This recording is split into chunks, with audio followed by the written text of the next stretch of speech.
बिस्मिल्लाहिर्रहमानिर्रहीम।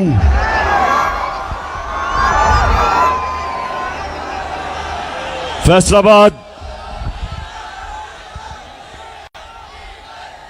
माशाअल्लाह सबको आज मैं खुशामदीद कहता हूं। अपने नौजवानों को, यहां मेरी बहनें पहली दफा हमारे जलसों में, किसी भी जलसों में पहली दफा इस तादाद में पाकिस्तान की ख्वातीन भी शामिल हैं हमारी तहरीक में। यहां हमारे एमएनएज, एमपीज, वर्कर्स, नौजवान, यूथ, और मैं यहां अपनी मसीह बरादरी को भी खुशामदीद कहता हूं। मेरे पाकिस्तानियों, मैं जब 2018 में इलेक्शन कैंपेन में जब मैं यहां आया फैसलाबाद, तो यहां बेरोजगारी थी, यहां टेक्सटाइल इंडस्ट्री बंद हो रही थी, हाउसिंग सोसाइटीज बनाई जा रही थी, टेक्सटाइल इंडस्ट्रीज बंद करके बेरोजगारी थी। और मैं अल्लाह का शुक्र अदा करता हूं कि हमारे 3.5 साल में यहां टेक्सटाइल इंडस्ट्री भी उठी, यहां रोजगार भी मिला, इर्द गिर्द किसानों के, पहली दफा किसानों के पास इतना पैसा आया, उनकी फसलों के ऊपर उनको पैसा मिला। गन्ना जो किसान उगाता था और जो शुगर माफिया उसको पैसे नहीं देता था, हमने उनको पैसा दिलवाया, हमने टाइम पे कीमत दिलवाई। और जब पैसा गया देहात में, किसान ने अपनी जमीनों पे लगाया, और पिछले 2 साल हमारे सबसे ज्यादा 4 बड़ी बड़ी फसलों की पैदावार हुई और कीमत भी मिली। आज जब मैं फैसलाबाद, यहां पहले मैंने जलसा किया 2 महीने पहले, अब मैं फिर यहां हूं आपके पास। कभी भी सियासी जलसे 3-4 साल के बाद एक शहर में होते थे, उससे पहले नहीं होते थे। यह पहली दफा है कि 2 महीने में फिर फैसलाबाद जलसा कर रहा हूं, और माशाअल्लाह इस तादाद में अवाम आई है जलसे पे।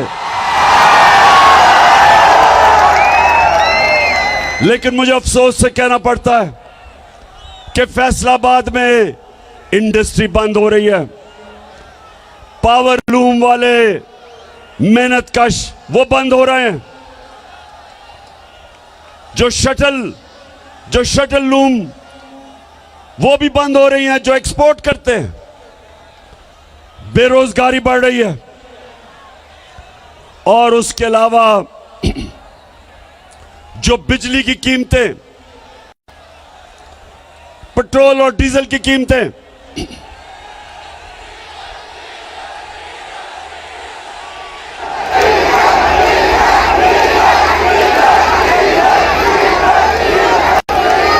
चार महीने के अंदर ये जो इंपोर्टेड हुकूमत, जो बैरूनी साजिश के तहत इस कौम के ऊपर मुसल्लत की गई, 4 महीने के अंदर इन्होंने पाकिस्तान का बेड़ा गर्क करके रख दिया। चाहे सनत देखो, चाहे किसानों से पूछो, चाहे अवाम से पूछो, चाहे मजदूरों से पूछो, सारों के हालात बुरे हैं। क्योंकि जो इंपोर्टेड हुकूमत थी वो सिर्फ एक मकसद के लिए आए थे, अपने करप्शन के केस बंद करने के लिए। तो मैं उसके ऊपर बाद में आऊंगा। मैं पहले जो पाकिस्तान में सैलाब आया हुआ है, अल्लाह ने हमें बड़े इम्तिहान में डाला हुआ है। 3 चीजें हमने करनी है आगे से। कि अगर इस मुल्क में सैलाब आए तो वो इतनी तबाही ना मचाए। नंबर 1, हमें डैम्स बनानी पड़ेंगी। मैं फख्र से कहता हूं कि 50 साल के बाद हमारी हुकूमत थी जिसने 10 डैमें बनाई, जिसमें 3 बड़ी डैम्स थी 50 साल के बाद, और हमने अभी और डैम्स की फिजिबिलिटीज बनाई हुई थी। और अगर 3-4 साल और मिल जाए हमें तो कभी भी इस तरह की तबाही, फ्लड्स नहीं मचाएंगे आने वाले वक्त में इंशाअल्लाह। तो सबसे पहले डैम्स बनानी है। नंबर 2, ये जो मौसम की तब्दीली है, इसके लिए जो हमने 10 अरब दरख्त लगाने का हमारा जो प्रोग्राम है, वो एक ही तरीका है कि हम ये जो क्लाइमेट चेंज है, मौसम की तब्दीली है, ये जो मौसम गर्म हो रहा है, एक ही तरीका है इसकी गर्मी कम करने का कि सारी कौम मिलके आने वाली हमारी नस्लों को बचाने के लिए हम सब मिलकर शजरकारी करें। और इंशाअल्लाह वो हमारा दूसरा प्लान है। अभी मैं आपको फैसलाबाद अभी बड़ी अच्छी अच्छी वीडियोस भी दिखाने लगा हूं।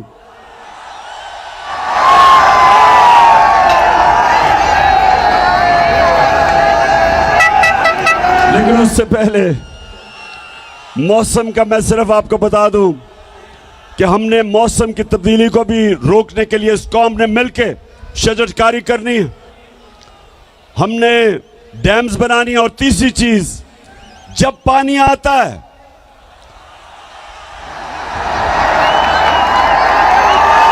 बारिश आता है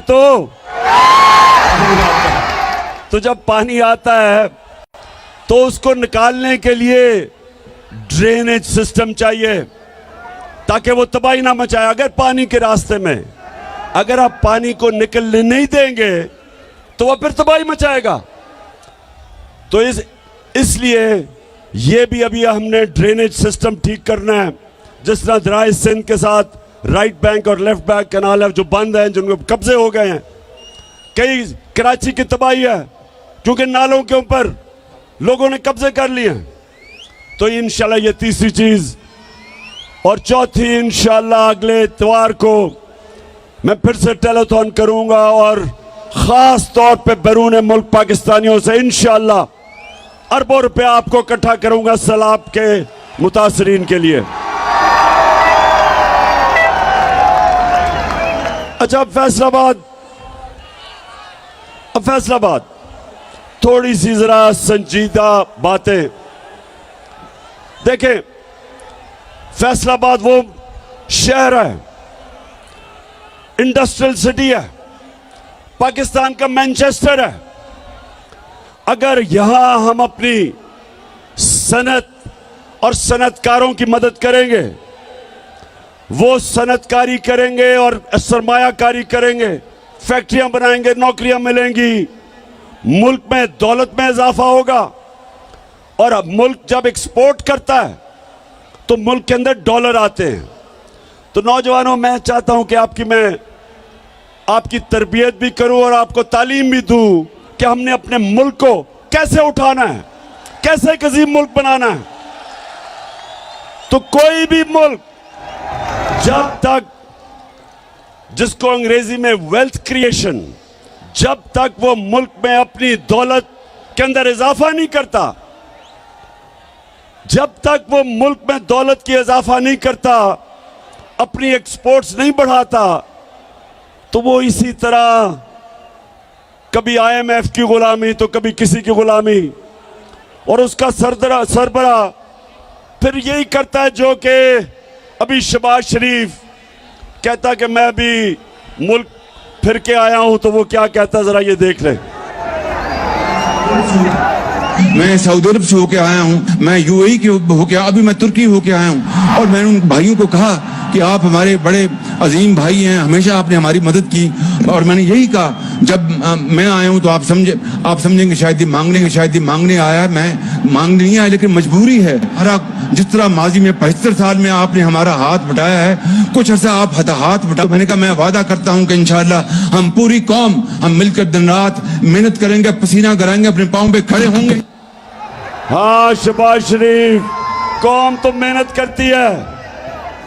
हमारा जो बाहर बैरून मुल्क पाकिस्तानी जो सऊदी अरेबिया, दुबई, दुनिया में जाके पैसे कमाते हैं, 14-14 घंटे काम करते हैं, वो पैसा पाकिस्तान भेजते हैं, जिसको रेमिटेंसेस कहते हैं, वो डॉलर्स पाकिस्तान भेजते हैं।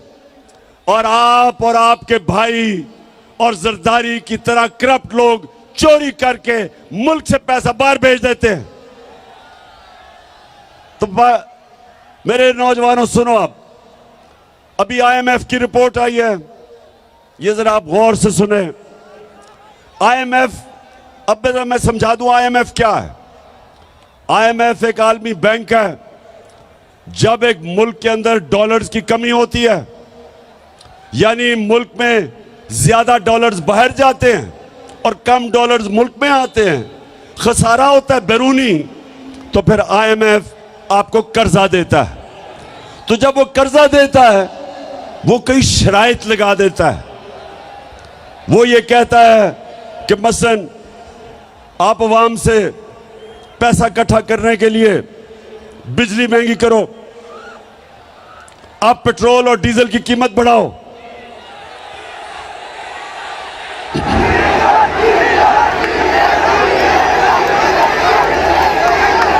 वो जोर लगाता है, वो कहता है कि जब तक खसारा खत्म नहीं होता तो तुम कीमतें बढ़ाओ। हम जब हमारी हुकूमत थी, हम क्या कर रहे थे? हम कहते थे आईएमएफ को कि देखो हम अपनी दौलत में इजाफा करेंगे, हम अपनी इंडस्ट्री को इंसेंटिव देंगे कि ताकि इंडस्ट्री ज्यादा पैदावार पड़े, ज्यादा इंडस्ट्रीज लगे। हम अपने किसान को उसकी मदद करेंगे ताकि वो ज्यादा पैदावार, उसकी फसलें ज्यादा पैदावार करे।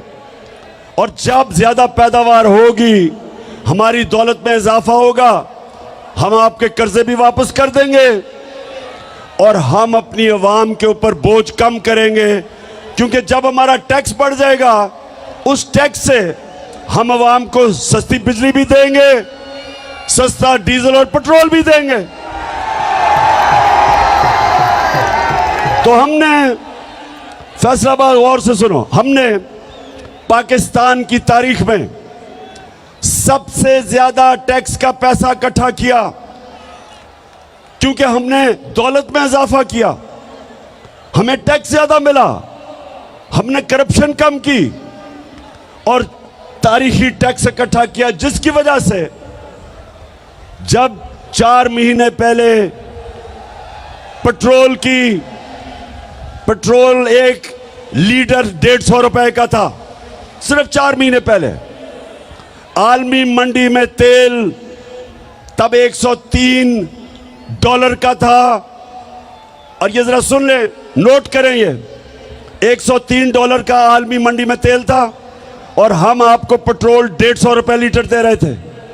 आज आलमी मंडी में तेल $96 है, कम हो गया, लेकिन आज आपको 236 रुपए लीटर पेट्रोल पड़ रहा है, क्योंकि हमने अपने पेट्रोल की कीमत नीचे रखी थी। हमने टैक्स से ज्यादा पैसा इकट्ठा करके हमने अवाम पे बोझ नहीं पड़ने दिया।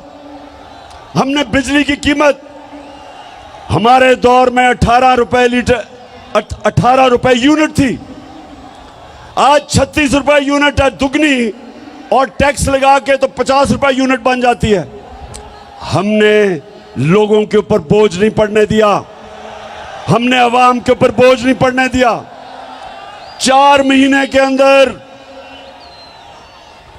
और तो छोड़ें डीजल किधर गया, पेट्रोल किधर गया, बिजली किधर गई। आज आटा कराची के अंदर जो हमारे दौर में 20 केजी आटा 850 रुपए पे बिक रहा था, कराची में आज 2000 रुपए पे नहीं मिल रहा। तो ये कौन सी क़यामत आ गई कि 4 महीनों के अंदर महंगाई आसमान पे और माइशत जमीन पे। ये इन्होंने किया है इस इंपोर्टेड हुकूमत ने। और आईएमएफ क्या कह रहा है? आईएमएफ कह रहा है आगे भी हालात बुरे हैं। आईएमएफ ये कह रहा है कि आने वाले दिनों में अभी बिजली और महंगी होगी, करनी पड़ेगी पाकिस्तान को बिजली और महंगी।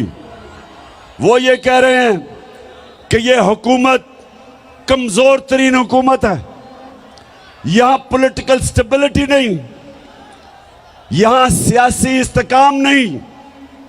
इसका मतलब कि सरमायाकारी नहीं होगी, इसका मतलब दौलत में इजाफा नहीं होगा, इसका मतलब हमारी मैशत सुकड़ती जाएगी, इसका मतलब बेरोजगारी बढ़ेगी, इसका मतलब फैक्ट्रियां बंद होगी, इसका मतलब कीमतें ऊपर जाएंगी, कीमतें ऊपर जाएंगी और बेरोजगारी बढ़ेगी। ये आईएमएफ ने रिपोर्ट दी है। तो मैं आज सवाल पूछता हूं कि सब जिन्होंने साजिश करके इन चोरों को हमारे ऊपर मुसल्लत किया था, आज कौम को जवाब दें कि तुमने किया क्या? गद्दारी की है कौम से।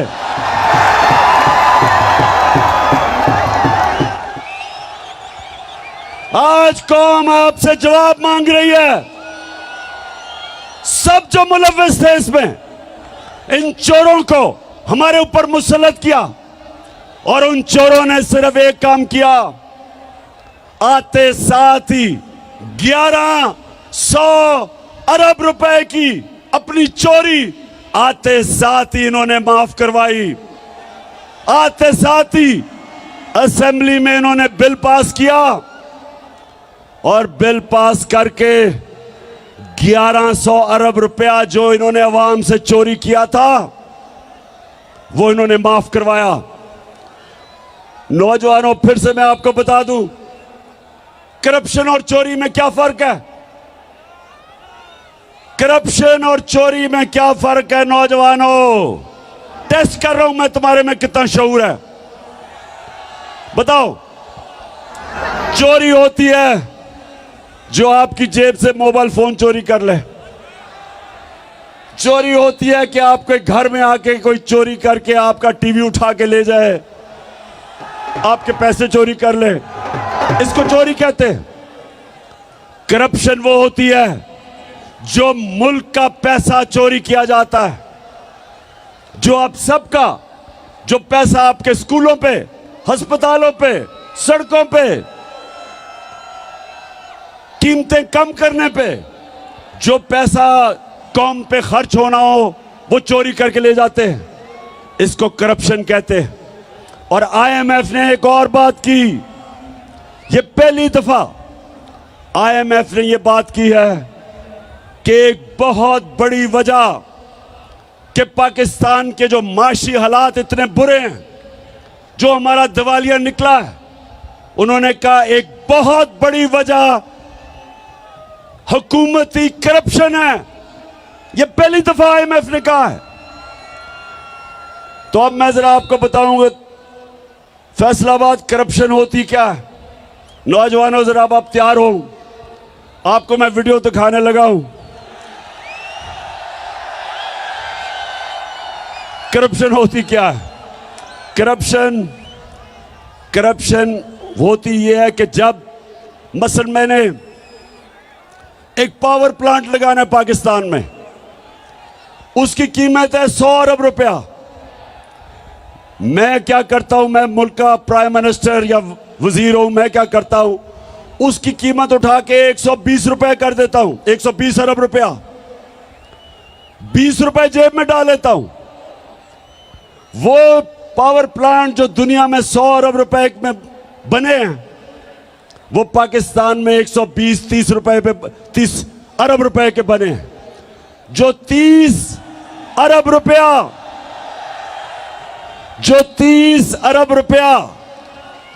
जो ऊपर जो कीमत बढ़ा के करते हैं, वो अवाम को कीमत अदा करनी पड़ती है महंगी बिजली से।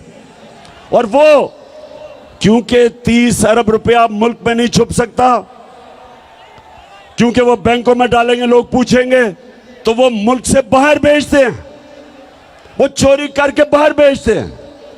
तो अब मैं आपको बताऊं कि जो हमारे साहिब इख्तियार जो 30 साल से इस मुल्क में चोरी कर रहे हैं, दो खानदान, शरीफ खानदान और जरदारी खानदान, मैं जरा अब आपको खुद देखेंगे कि ये चोरी करते कैसे हैं और पकड़ी कैसे जाती है। जी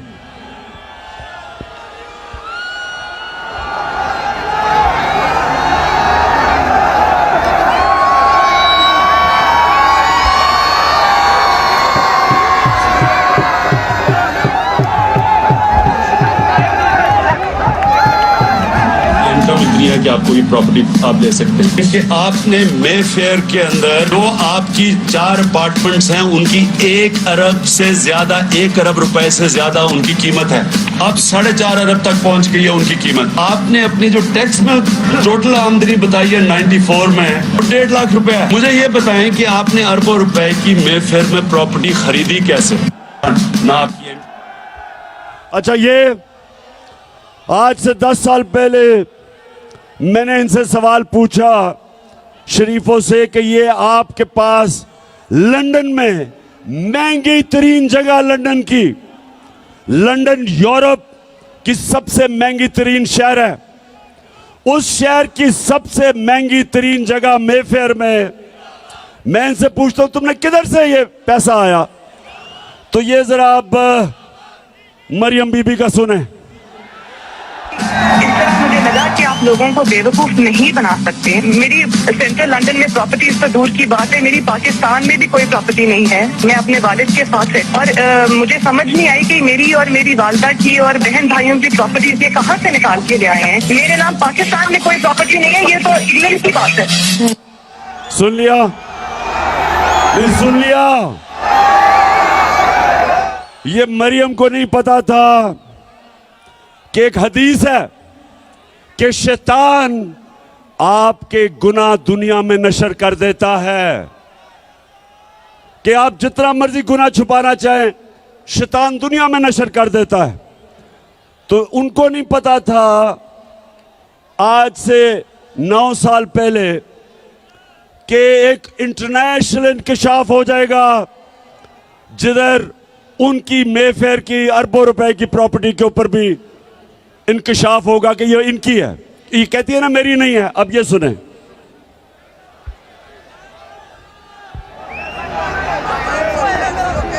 नवाज शरीफ, मरियम नवाज, हसन नवाज और हुसैन नवाज के बैरून मुल्क खुफिया असासों का इंकशाफ। पनामा लीक्स ने बैरून मुल्क खुफिया दौलत का भांडा फोड़ दिया। इंकशाफ हो गया। वो कह रही थी कि मेरी प्रॉपर्टी नहीं। अब ये उनके भाई साहब जब इंकशाफ हो गया तो 2016 में वो क्या कहते हैं, ये सुने। मैं इस बात को तस्लीम करता हूँ कि अल्हम्दुलिल्लाह पाक लेन के ऊपर जो अपार्टमेंट्स हैं वो अल्हम्दुलिल्लाह हमारे हैं। मैं इस बात को तस्लीम करता हूँ कि उनको ऑफशोर कंपनीज नेस्कॉल लिमिटेड और नीलसन लिमिटेड जो है उनको ओन करती हैं। और मैं आपको ये भी अर्ज करता हूँ उनको होल्ड कर रही है इस वक्त मरियम नवाज शरीफ, मेरी हमशीरा जो है। ठीक है जी, समझ गए? अब समझ गए? ये समझ गए कि करप्शन क्या होती है। यहां से पैसा चोरी किया, हुंडी हवाले से लंदन भिजवाया, उधर क्योंकि नवाज शरीफ अपने नाम पर ही लेना चाहता था, कंपनी बनाई, कंपनी की मालिका बनाई मरियम नवाज, और उसके नाम पे 4 महंगे तरीन अरबों रुपए के लंदन में प्रॉपर्टी ले ली। अब ये क्यों कह रहे थे कि हमारी नहीं है? क्योंकि ये बता ही नहीं सकते कि किधर से पैसा आया कि इतनी महंगी प्रॉपर्टीज ले ले। अच्छा, अब जब ये सारा सामने आ गया तो लोगों ने मरियम से पूछा कि ये बताएं कि जनाब आपके पास पैसा किधर से आया। तो आप ये जरा सुने कि मरियम क्या कहती है, सुने जरा। हसन हुसैन के पास आज जो भी है वो उनके वालिद से उनको नहीं आया। वो कहते हैं ना, ये पैसा कहाँ से आ गया कि बच्चे इतनी छोटी छोटी उम्रों में अमीर हो गए और अरबपति हो गए। तो मुनीब वो एक अरबपति दादा के होते हैं। उस अरबपति दादा के पोते हैं जो 1960s और 70s में पाकिस्तान का अमीर तरीन इंसान था। ये जो एसेट्स हैं, ये जो बिजनेस के लिए पैसा है, ये सारा दादा से डायरेक्टली बच्चों को ट्रांसफर हुआ। सुन लिया, ये सुन लिया। मरियम कहती है कि हमारा तो दादा इतना अमीर आदमी था कि हमारे पास तो ये पैसा दादे ने दे दिया। अच्छा, अब दादे ने दे दिया तो दादे का जो बेटा शहबाज शरीफ था वो ये क्या कहता है?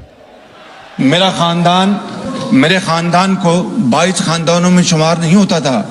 मुझे इसके ऊपर बाइस फख्र है कि मेरे वालिद का ताल्लुक एक गरीब किसान के घराने से था, हिंदुस्तान से। वो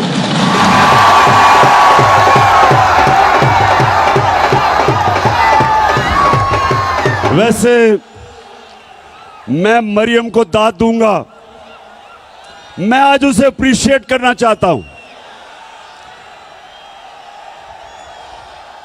सुने सुने क्यों कि इतना बड़ा झूठ बोलते हुए एक भी मुंह से लाइन इधर उधर नहीं हुई।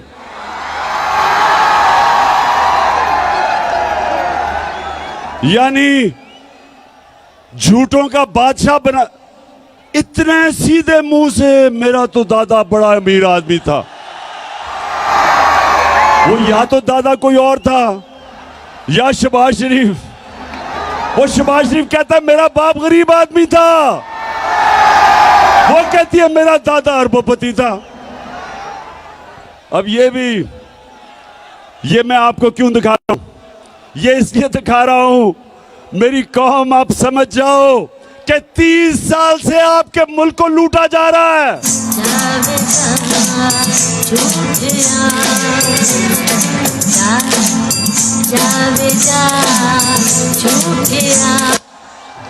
फ्रॉडिया। अच्छा, अब दूसरी तरफ आ जाओ।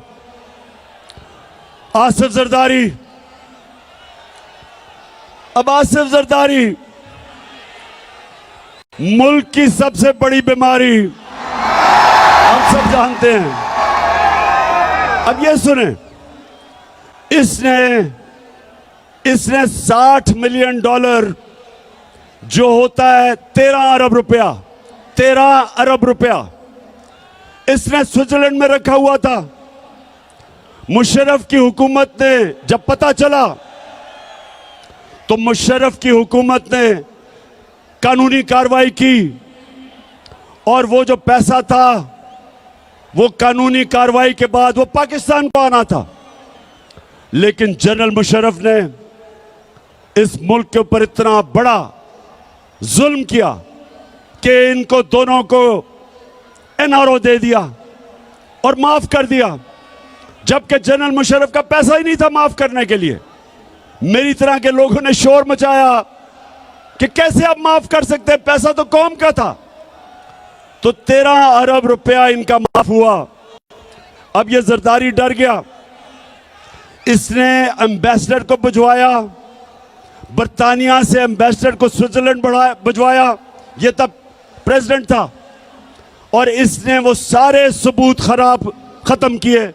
जरा ये देखें, ये स्विट्जरलैंड में ये इंतहाई खुफिया और पुरस्कार ड्रामा जनेवा में उस वक्त मंजर-ए-आम पर आया जब पीर को सुबह 9 बजे वाजिद शमसुल हसन और नैब के सीनियर एहलकार दानिश्वर मलिक जनेवा में पाकिस्तानी हाई कमीशन की सिफारती कार में प्रोसिक्यूटर जनरल के दफ्तर पहुंचे। जराये के मुताबिक प्रोसिक्यूटर जनरल कई घंटों तक पाकिस्तानी हाई कमिश्नर और नैब के एहलकार को ये दस्तावेजात देने से मना करते रहे, क्योंकि इन दस्तावेजात को पाकिस्तानी सिफारत खाने की जानिब से कोई बाज़ाब्ता तौर पर वसूल नहीं कर रहा था। एनआरओ के बाद ये केस बंद कर दिए गए थे, मगर अब एनआरओ के खात्मे के बाद इस बात के मजबूत शवाहिद थे कि स्विस केस दोबारा खुल सकते हैं और ये शवाहिद पाकिस्तान की आला शख्सियत के खिलाफ इस्तेमाल हो सकते हैं। इत्तलाआत के मुताबिक जनेवा में हुकूमत पाकिस्तान के साबिक वकील जैक पी से मुकदमात के असल सबूत वापस मांगे गए, जिस पर वकील ने यह कहकर सबूत वापस करने से इनकार कर दिया कि पाकिस्तान की एक आला शख्सियत इन मुकदमात में मुल्जिम है। तो ये जब ये एनआरओ मिला, बर्तानिया से जरदारी ने एम्बेसडर को भेजा, तब ये सदर था, वो जिनीवा गया, उसने सारे सबूत जो आप देख रहे थे, सारे सबूत उठा के और 13 अरब रुपया जो कौम का चोरी हुआ था, वो सारे सबूत खत्म कर दिए। तो ये जो दो घर हैं, ये जो 30 साल से लूट रहे हैं, इनको दोनों को मुल्क के ऊपर मुसल्लत किया गया।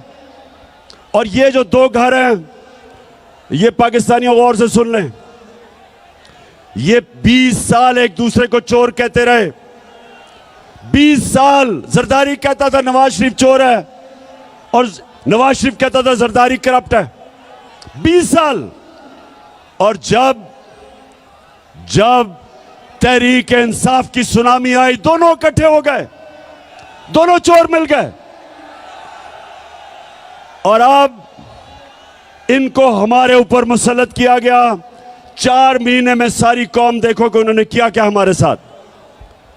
और मैं अब आपसे जो सबसे संजीदा बात करना चाहता हूं वो ये,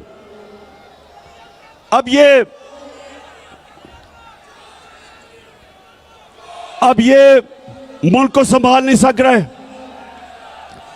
मुल्क के हालात बिगड़ते जा रहे हैं।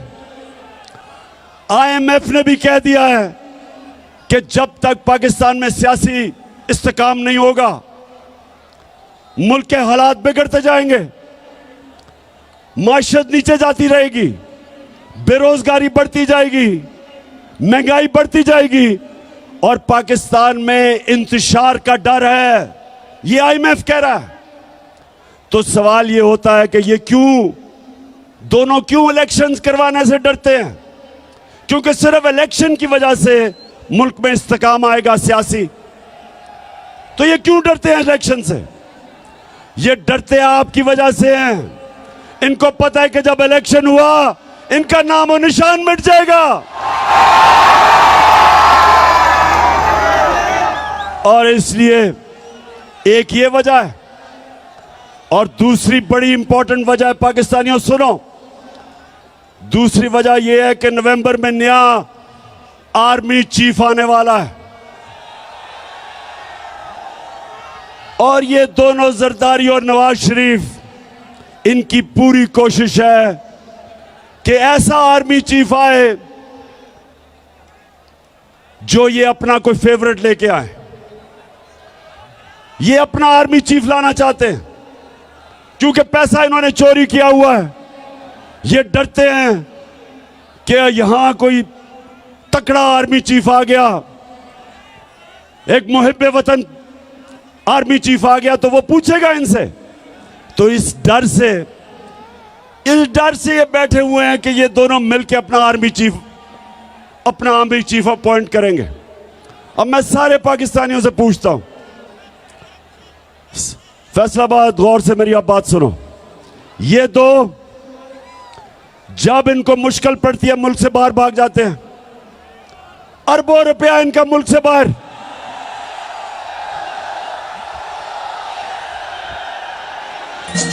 कहती है ये राहे अमल, आओ हम सब साथ चलें। कहती है ये राहे अमल, आओ हम सब साथ चलें। मुश्किल हो या आसानी, हाथ में डाले हाथ चले। मुश्किल हो या आसानी, अच्छा सुनो, सो ये सुने गौर से, दोनों का पैसा बाहर पड़ा है। दोनों जब मुश्किल आती है, जरदारी जेल से निकल के मुशर्रफ के दौर बाहर भाग गया, नवाज शरीफ जेल से निकल के मुल्क से बाहर भाग गया, NRO लेके दोनों वापस आ गए। फिर थोड़ी मुश्किल पड़ी, जब जरदारी ने कहा मैं ईंट से ईंट बजा दूंगा, डर के फिर बाहर भाग गया। नवाज शरीफ वो जो झूठ बोल के यहां से गया, वो फिर बाहर भाग गया। बच्चे इनके बाहर, इसके नवाज शरीफ के 2 बेटे कहते हैं कि हम पाकिस्तान के शहरी नहीं, वो बाहर बैठे हैं। जरदारी वो आदमी है जिसने मेमो गेट के अंदर अमेरिकनों को कहा था, हुसैन हुकानी को उसने भेजा, एडमिरल मलन को, कि मुझे पाकिस्तानी फौज से प्रोटेक्शन चाहिए। ये सुने जरा, उधर नवाज शरीफ डॉन लीग्स में हिंदुस्तान को कहता है कि हम गवर्नमेंट तो चाहती है लेकिन फौज दहशतगर्दी नहीं रोक रही। ये डॉन लीग्स में कहता है। बरका दत्त को मिलता है, बरका दत्त लिखती है सार्क कॉन्फ्रेंस काठमांडू में, ये छुप के नरेंद्र मोदी से मिलता है अपनी फौज से डर के। अब ये दो लोग, पैसा इनका बाहर पड़ा, जो वहां की ताकतें जो इनको लेके आई, जिधर इनका पैसा पड़ा, ये उनके गुलाम हैं। तो मेरा सवाल ये है कि क्या आर्मी चीफ उनसे एनओसी लेके बनाएंगे? ये मैं सारी कौम के सामने समझता हूं कि ये सिक्योरिटी रिस्क है। ये दो वो लोग हैं जो मुल्क के गद्दार हैं। पैसा बाहर, इंटरेस्ट बाहर, करप्ट। ये माजी में डॉन लीग्स और मेमोगेट, किसी सूरत इस मुल्क की तकदीर इनके हाथ में नहीं होनी चाहिए। इस मुल्क का आर्मी चीफ मेरिट के ऊपर होना चाहिए। जो सबसे मेरिट पे है उसको आर्मी चीफ बनना चाहिए। किसी की पसंदीदा आर्मी चीफ नहीं होना चाहिए, किसी का फेवरेट नहीं होना चाहिए। तो फैसलाबाद, अब मुझे पता है हिंदुस्तान का मैच शुरू होने लगा और पाकिस्तान का।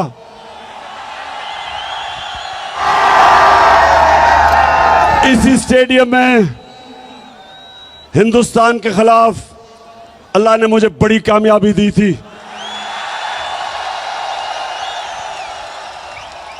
आज भी हम सोचते हैं कि हमारी इंशाल्लाह टीम अच्छी करेगी। तो मैं फैसलाबाद आपसे आखिर में, देखें जिधर हमारा मुल्क खड़ा है, मैं नौजवानों को खास तौर पे आज कहना चाहता हूं, मेरे नौजवानों, आपने तैयार होना है मेरी कॉल के लिए। इस मुल्क की हकीकी आजादी के लिए आपने मेरे साथ खड़ा होना है। आप सब मुझे बताएं कि क्या जब मैं आपको कॉल दूंगा आप मेरे साथ निकलेंगे? माशाल्लाह और इंशाल्लाह। और मैं अपनी बहनों को भी खास तौर पे, क्योंकि हमारी ख्वातीन भी घरों में इनकलाब आ रहा है। दो तरह के इनकलाब होते हैं फैसलाबाद। एक इनकलाब होता है खूनी इनकलाब, जब ऊपर वो कब्जा कर लेती है एक ऐसी एलीट, एक ऐसा साहिब इख्तिदार जो मुल्क का खून चूसते हैं। तो या उनको एक खूनी इनकलाब जो आयतुल्लाह ख़ुमैनी लेके आया था ईरान में, या वो खूनी इनकलाब से जाते हैं और या सारी कौम मिलके इलेक्शन के जरिए इनको खत्म करती है। तो हमने इंशाल्लाह, हमने जिसको सॉफ्ट रेवोल्यूशन कहते हैं, हमने सब ने मिलके इस मुल्क में ये जो कब्जा ग्रुप है इसको हटाना है। और आप सब ने मेरे साथ मिलना है। मैं हूं आपका कप्तान, आप है मेरी टीम।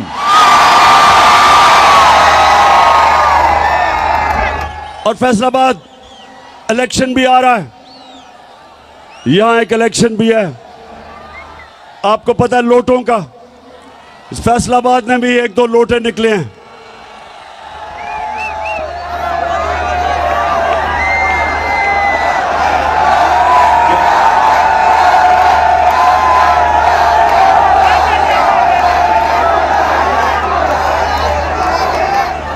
तो एक तो आप सब ने मेरे से वादा करना है हाथ खड़ा करके। अभी वादा क्या करना है कि कभी फैसलाबाद ने लोटों को जीतने नहीं देना। और इंशाल्लाह जो मेरा इलेक्शन है यानी 108 जो मैं लड़ रहा हूं यहां से, आपने सब ने मेरी टीम बन के पूरी कोशिश करनी है। इंशाल्लाह हम ये इलेक्शन भी जीतेंगे, हम बड़ा इलेक्शन भी जीतेंगे। और इंशाल्लाह इस मुल्क में, इस मुल्क को हकीकी तौर पे आजाद करके एक अजीम कौम बनाएंगे इंशाल्लाह। वो कौम जिसका नारा था कि पाकिस्तान का मतलब क्या और मेरा तेरा रिश्ता क्या। और जब हमारा ईस्ट पाकिस्तान से रिश्ता टूटा, क्योंकि हम ला इलाहा इल्लल्लाह से पीछे हट गए, क्योंकि हमने ईस्ट पाकिस्तान के लोगों से इंसाफ नहीं किया। जब आप इंसाफ नहीं करते इंतशार होता है, और अल्लाह का हुक्म है, अल्लाह का तो हुक्म है कि मेरी जमीन पे इंसाफ कायम करो।